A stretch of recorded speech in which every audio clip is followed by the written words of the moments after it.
సంస్కృతి సంపద YouTube channel తరపున అందరికీ స్వాగతం. చిత్ర కవిత్వం తెలుగు భాషా నైపుణ్యం అనే శీర్షికతో శ్రీ లోకనాథం గారు ధారావాహిక ప్రసంగం చేస్తున్నారు. ఈ లోకనాథం గారికి స్వాగతం. ధన్యవాదాలు. నమస్కారములు.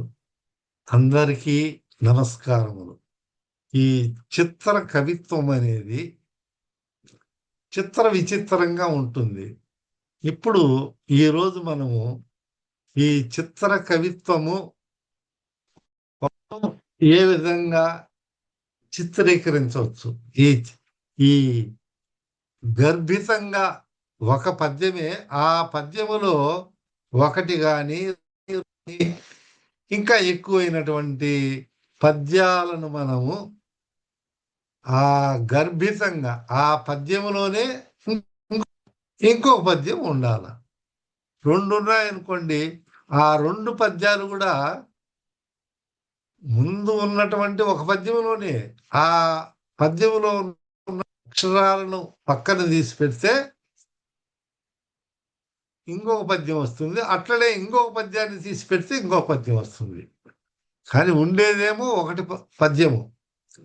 ఇప్పుడు విశ్వరూపమో లేకపోతే ఇంకొకటైనా మనం చూపిస్తాం కదా, లేకపోతే ప్రతిబింబం చూసినప్పుడు అద్దాలు మాలు లేకపోయినప్పుడు దాన్ని ఒక యాంగిల్ పెట్టి చేస్తే ఏ విధంగా ప్రతిబింబాలు ఏర్పడతాయో ఇక్కడ కూడా ఆ పద్యములోని ఆ పద్యములు అమర్చితే, అంటే ఆ కవి ఆ పద్యములోనే ఇంకొక పద్యాన్ని అమర్చాలా.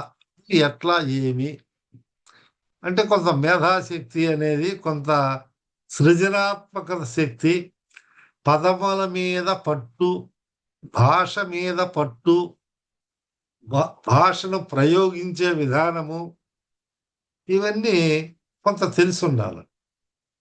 పద్యము రాయుటే గగనము, పద్యములో పద్యముంచి రాయుట మరి ఎంత కష్టం చూడు. ఒక పద్యంలో ఒక పద్యాన్ని చొప్పించి ఇంకొక పద్యాన్ని పెట్టి రాయడం అంటే కొంత ప్రతిభ. మనం కాశీపతి అవధాని గారు, మరి చాలామంది గొప్ప వాళ్ళు, అన్ని నిర్ణయచోరుడు వీళ్ళందరూ కూడా రాసి ఉన్నారని చెప్తారు. అన్ని మనం చూస్తున్నాము. అట్లనే ఈ పద్యములో అంటే ఎందుకు అంటే ఈ తెలుగు భాషకు ఉన్నటువంటి మాధుర్యము,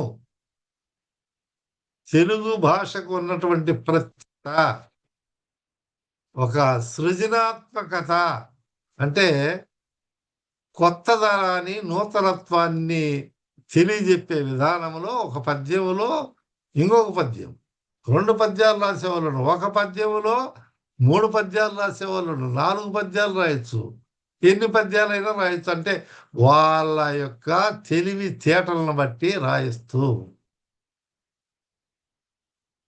అంటే పద్యం రాయాలంటే మనకు తెలుసు ప్రతి పద్యానికి ఈ గురువులు, యతి, ప్రాస ఎన్ని ఉంటాయని.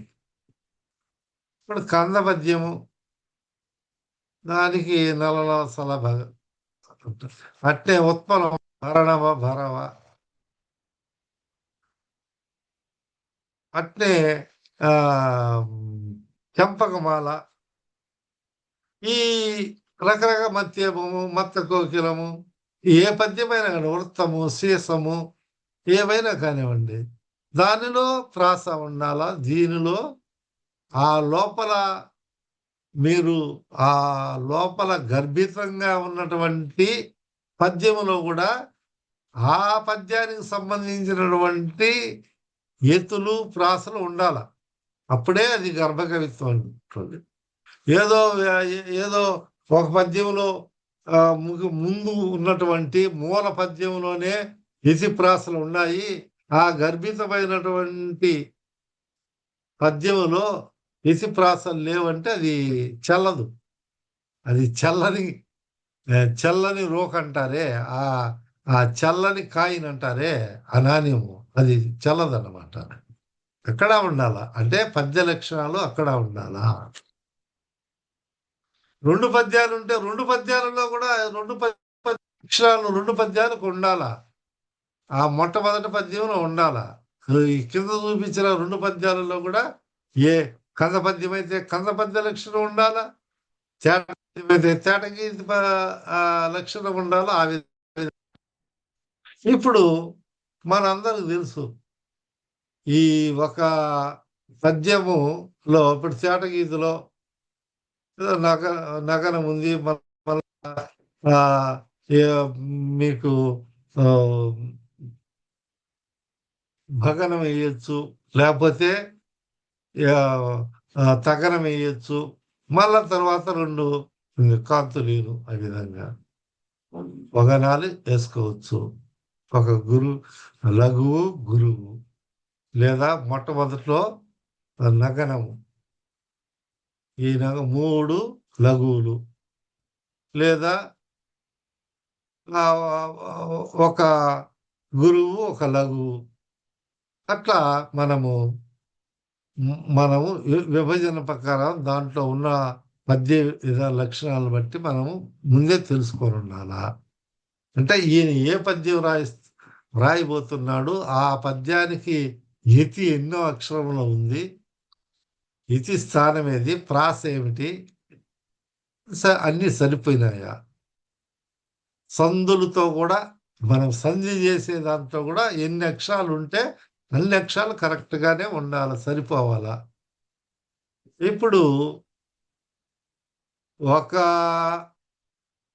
కంద గీత గర్భిత చంపకమాల అని మనము చంపకమాల అనుకున్నాం అనుకోండి. అప్పుడు ఇక్కడ ఎన్ని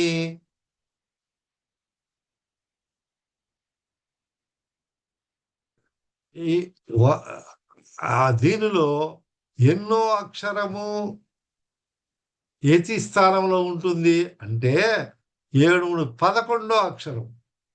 ఈ చంపకమాలలో 11వ అక్షరానికి పోయేసరికి అక్కడ యతి వేయాలి. అంటే మొట్టమొదటి ఉన్నటువంటి అక్షరానికి సంబంధించినటువంటి అక్షరమే అక్కడ వేయాలి. ఆ ఎత్తులు వాటి గురించి మనము తెలుసుకొని ఉండాలి ముందు. వా ఉంటుంది, వాకు బా వస్తుంది యతి, లేదా వా వేసుకోవచ్చు. అట్లా సా ఉంది, సాకు చ, ష, ష, క్ష ఇట్లా వేసుకోవచ్చు. ఏ ఏ అక్షరానైనా అక్కడ లేదా నా ఉంది, నాకు నా వేసుకోవచ్చు. ఇక 0 ఉంది, ఇక్కడ ఉన్నటువంటి అనునాసికాలలో ఉన్నటువంటి అక్షరాన్ని వేసుకోవచ్చు. ఈ యతికి సంబంధించినటువంటి పరిజ్ఞానము కవికి తెలుసుండాలి. అది పద్యం రాసేటప్పుడే ఆ పద్యము రాయక ముందే ఈ నేర్చుకొని ఉంటాడు. కాబట్టి నేను డీటెయిల్డ్‌గా చెప్పడం లేదు. ఎందుకంటే పద్యం రాసేవానికి ఆ విధానం గర్భకవిత్వంలోకి పద్యం రాయనివాడో నేర్చుకునేవాడు గర్భకవిత్వంలోకి చిత్రకవిత్వంలోకి రాలేడు. ఎందుకంటే ముందు పద్యమే రాయాల. ముందు పద్యం నేర్చుకోవాలా. మళ్ళా తర్వాత నెక్స్ట్ స్టెప్ అంటే గర్భగుడి లేకపోయినట్టు ఇది. దేవాలయంలోకి మనం పోయినప్పుడు మనం బయటనే లోపల ప్రవేశం ఎంట్రన్స్‌లోనే లేకుంటే బయట ఉన్నటువంటి ప్రహరీ లేకపోతే ధ్వజస్తంభానికి కాడికే రాలేకపోతే అంటే ఆ పద్యాన్ని యొక్క భావాలు తెలియకపోతే అంతరాలయంలోకి పోలేము గర్భగుడి. అట్లా ఈ పద్యములలో ఈ గర్భగుడి విధానంలో ఈ పద్యంలో ఇంకొక పద్యం పడితే నువ్వు గర్భగుడి లేకపోయినట్లు అనుకోవాలి. చెప్తున్నాను అంతే. అట్లా ప్రాస 2వ అక్షరాన్ని ప్రాస అంటాము. మీ అందరికి తెలుసు ప్రాస నియమం పాటించాలి.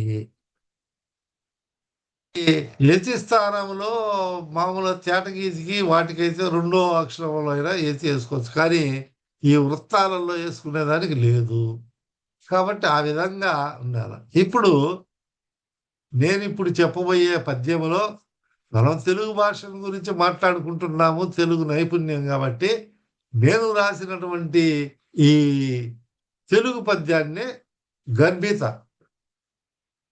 కంద గీత గర్భిత అంటే ఇది గర్భములో ఉన్నాయని అన్నాడు. ఒక గర్భములో శిశువు ఉంటాడు, బిడ్డ ఉంది.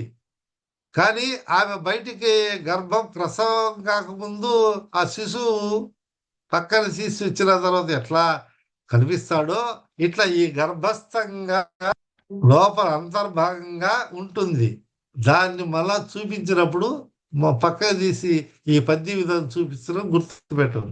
కానీ గర్భ కవిత్వం సృష్టి చేసేవానికి ఉందో ఎట్లా ఉందో అనేది తెలుస్తుంది. ఎట్లా నేను దీన్ని ఈ బంధించాలా, ఎట్లా ఈ చక్రములో ఈ పద్యాలలో ఎట్లా నేను ఎక్కడ ఏ అక్షరం వేసుకోవాలా, ఎట్లా చేయాలా అనే విషయము ఈ కవి అంటే క్రాంత దర్శి అంటారు కదా, ఆ నిర్వచనం ప్రకారం కూడా ఈ పద్యం రాసేటప్పుడు ఓహో నేను రాయబోయే పద్యములో తేటగీసి రావాలి గర్భస్థంగా. అప్పుడు ఈ తేటగీతికి రావాలా, మళ్ళా తర్వాత కూడా ఆ గణాలు సరిపోవాలనేది ఆయన మైండ్లో, ఆయన బుద్ధిలో, ఆయన మేధస్సులో, ఈ మెదడులో ఆలోచన పరంపరలన్నీ సాగుతూ ఉంటాయి. అట్లా ఇప్పుడు ఒక పద్యం రాస్తున్నాము, ఆ పద్యం రాసేటప్పుడు దానికి ఉన్నటువంటి భావము సరిపోవాలి, అన్నీ ఉండాలి. అందుకని ఈ తెలుగు భాషను గురించి అంటే మనం అనుకున్నాం కదా, మాటలాడను తేజము మనసు పొందు. మాట్లాడితేనే ఈ ఉత్తేజం అయిపోతాయి అన్నమాట. ఉత్తేజితుడైతాడు ఈ మనసుతో. మనసంతా ఉత్తేజం ఉంటుంది ఏది ఈ తెలుగు మాట్లాడితే. అంటే నేను కొంచెం గొప్పగా కూడా మన తెలుగు గురించి చెప్పుకోవచ్చు. మాటలాడను తేజము మనసు పొందు, దేహనాడులు చురుకగు తెలుగు మాట. ఈ నాడులంతా కూడా దేహంలో ఎన్నో వేల నాడులు ఉన్నాయి కదా, అవన్నీ బాగా చురుగ్గా యాక్టివేట్ అవుతాయి. నిపుణమతులు తెలిపినట్టి నిర్ణయం ఇది. నేను చెప్పినది కాదు, ఇది నిపుణులు చెప్పినటువంటిది, గొప్పవాళ్ళు చెప్పినటువంటిది, పండితులు చెప్పినటువంటిది, చెప్పినటువంటిది. తెలుగు భాష గొప్పదనము తెలియురయ్యా, తెలియుమయ్యా అని ఈ తెలుగును గురించి మనం చెప్పుకొని అంత గొప్పది. కాబట్టి దీంట్లో నేను వ్రాసినటువంటి ఒక చంపకమాల, ఆ చంపకమాలలోనే మళ్ళా 2 పద్యాలు దాంట్లో ఉన్నాయి. వరగుణ భాషయున్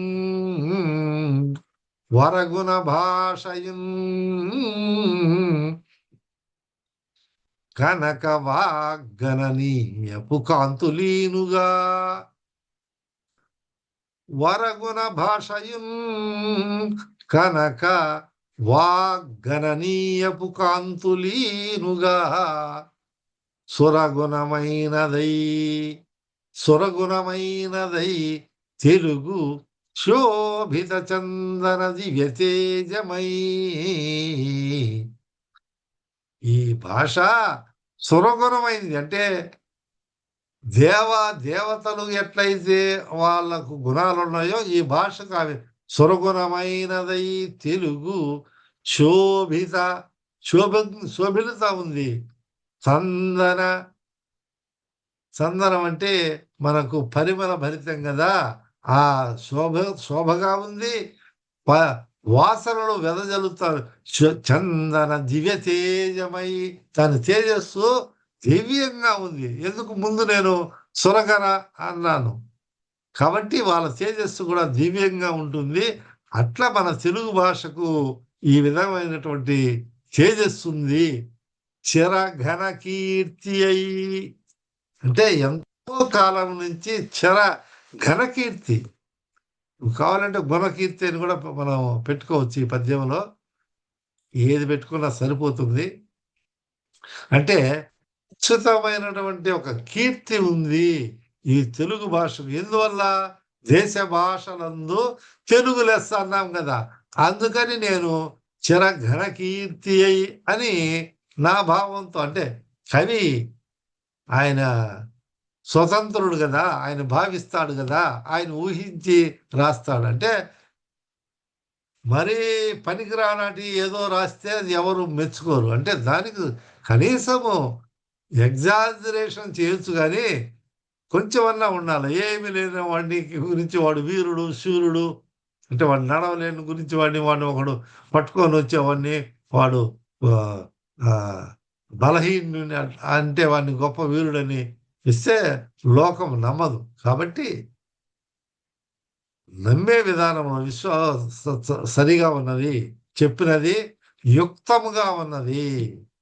ఓహో! ఇది చెప్పినది వాస్తవము. లేదా వాస్తవానికి సమీపంగా ఉన్నదన్నాడు. తిరఘన కీర్తి పరగ చిద్గుణ సంపద భవ్యమొప్పుతూ సురుచుల తోడయున్ మంచి రుచులు అన్నమాట. ఈ ఈ పదాలే ఒక రుచులు అన్నమాట. కవికి రుచి మంచి సురుచులు, మంచి రుచులు ఉన్నటువంటి తోడు తన్న తోడయం వసుధ సుందర ధారల ఈ భూమి లోపల వసుధులు సుందర ధారల వాసిగాంచుమా వాసిగాంచుచున్ అంటే ఇది ఇప్పుడు చంపకమాల. దీనిలో 11 అక్షరము మొదటి పాదంలో వరగుణ అన్న కాబట్టి వా అక్కడ వాగ్గన ఇక్కడ వరగుణ అని అన్నాము. వరగుణ భాషయున్ కనుక వాగ్గన గణనీయపు కాంతులీను ఈ మంచి ఈ కాంతులు ప్రకాశవంతంగా ఉన్నాయి. ఎందుకు? ఇది వరగుణమైనటువంటి భాష కాబట్టి కాంతిగా ఉంది.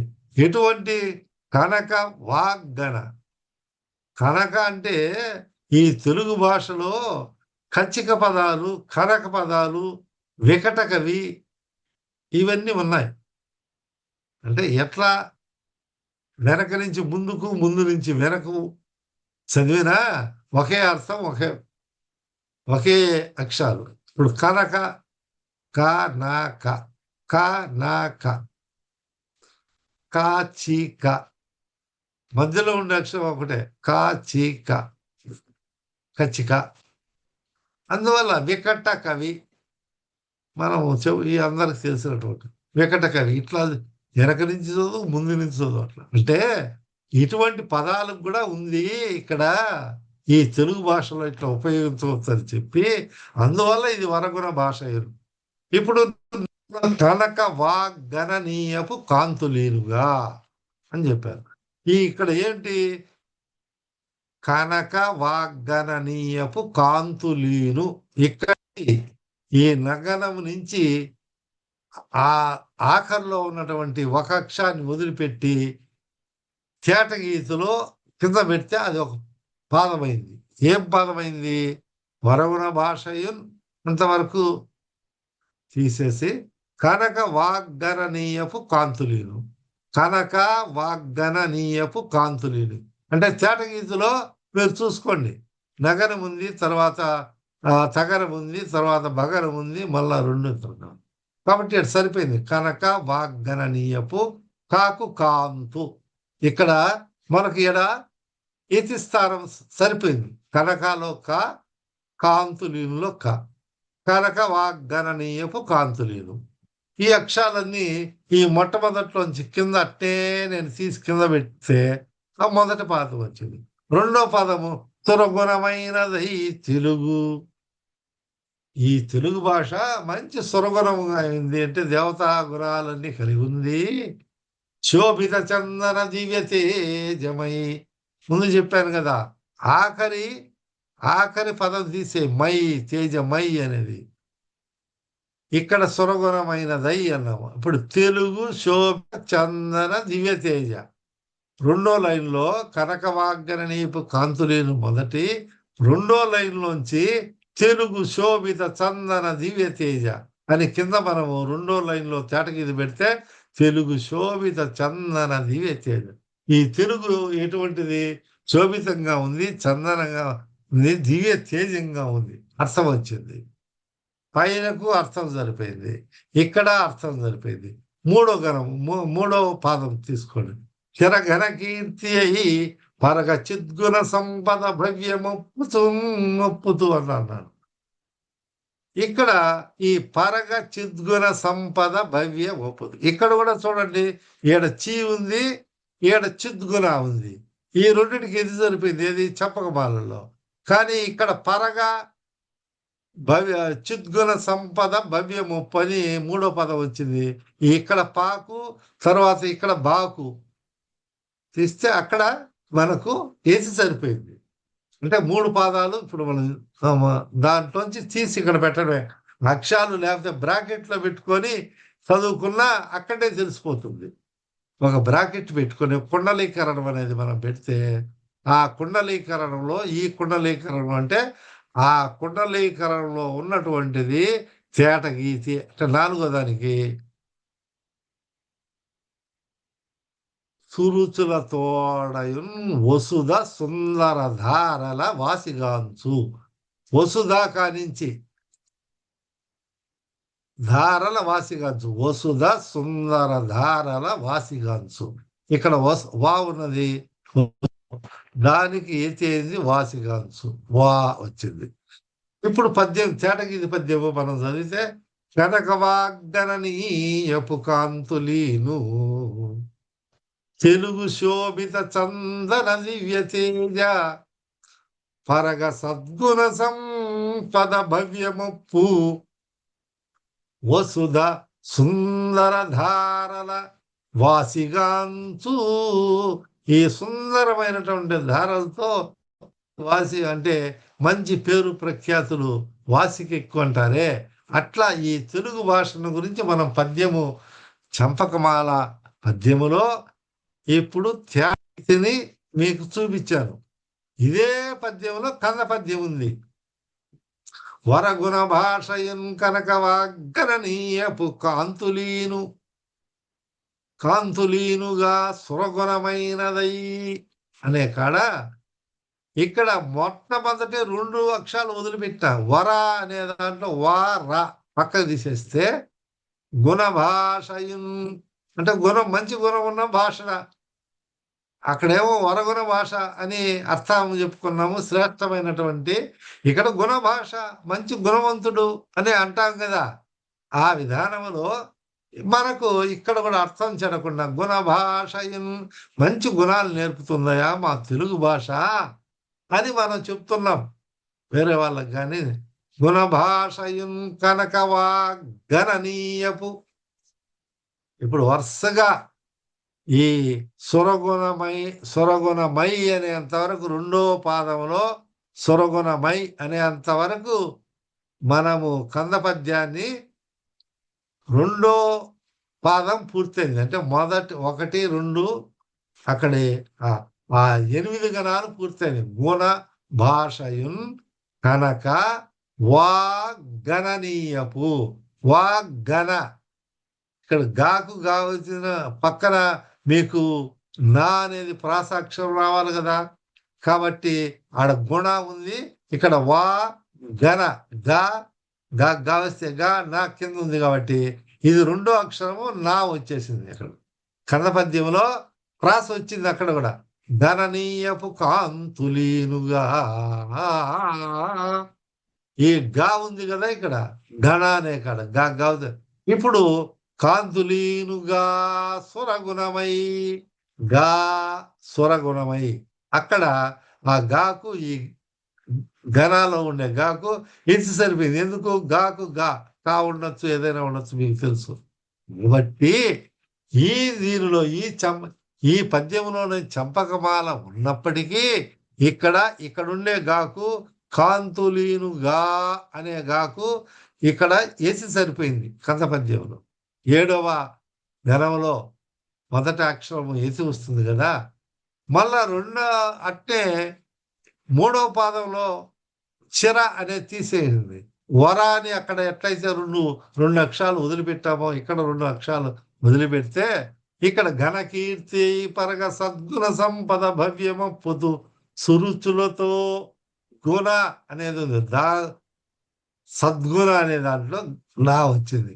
ఇక్కడ ఆ దూ ఉంది కాబట్టి మొప్పుతూ అని సురుచులతో అని మనం ఇక్కడ గణాలు జరిపినాయి. ఇట్లా ఇది ఒక చార్ట్ రూపంలోనో లేకపోతే ఇంకా దీన్ని తెలుసుకోవాలంటే కొన్ని ప్రత్యేకంగా మీరు వినే శ్రోతలు ఆ సంబంధంలో ఉన్నటువంటి వాళ్ళ ఎక్స్పర్ట్స్ దగ్గరికి వెళ్ళి విషయాలు తెలుసుకుంటే ఇంకా చక్కగా అర్థమవుతుంది.